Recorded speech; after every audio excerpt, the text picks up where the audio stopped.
আওয়ামী লীগকে নিষিদ্ধ করা আন্তর্জাতিক অপরাধ ট্রাইব্যুনাল আইনে আওয়ামী লীগের দলগত বিচারের বিধান যুক্ত করা ও জুলাই অভ্যুত্থানের ঘোষণাপত্র জারির দাবিতে শাহবাগে অবরোধ কর্মসূচি চলছে।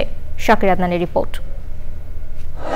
আওয়ামী লীগ নিষিদ্ধ সহ ৩ দফা দাবিতে রাজধানীর শাহবাগে দ্বিতীয় দিনের মতো অবরোধ কর্মসূচি। বিক্ষোভে অংশ নিয়েছেন বিভিন্ন রাজনৈতিক, সাংস্কৃতিক ও সামাজিক সংগঠনের নেতাকর্মী, সমর্থক এবং ছাত্র জনতা। একটা বছর না যেতেও এইভাবে আওয়ামী লীগ ফিরে আসছে। তারপর আপনি দেখলেন আব্দুল হামিদকে কিভাবে দেশ থেকে পালানোর জন্য এই চুপু করে দিল। এইগুলা যাতে যেভাবে হোক আমাদের বন্ধ করতেই হবে। আমলিকের বিচার চাই, বাড়িঘর সব জ্বালাই দিছে আমলিকরা।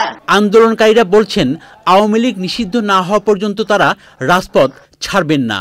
যতক্ষণ পর্যন্ত ফ্যাসিস্ট আওয়ামী লীগ, শেখ হাসিনা এবং আওয়ামী লীগকে ব্যান না করা হচ্ছে এবং তার হত্যা বিচার করা না হয়েছে, তার খুন করা না বিচার না করা হচ্ছে, আমরা ততক্ষণ পর্যন্ত আন্দোলনের সাথে যুক্ত থাকার একাত্মতা ঘোষণা করছি। আওয়ামী লীগকে ব্যান করার জন্য যে আন্দোলন চলতেছে সেই আন্দোলনে শরীক হওয়ার জন্য আমি চাঁদপুর কচুয়ার থেকে আসছি। এই অবরোধের কারণে শাহবাগ ও আশপাশের রাস্তায় যান চলাচল বন্ধ হয়ে যায়, ভোগান্তিতে নগরবাসী।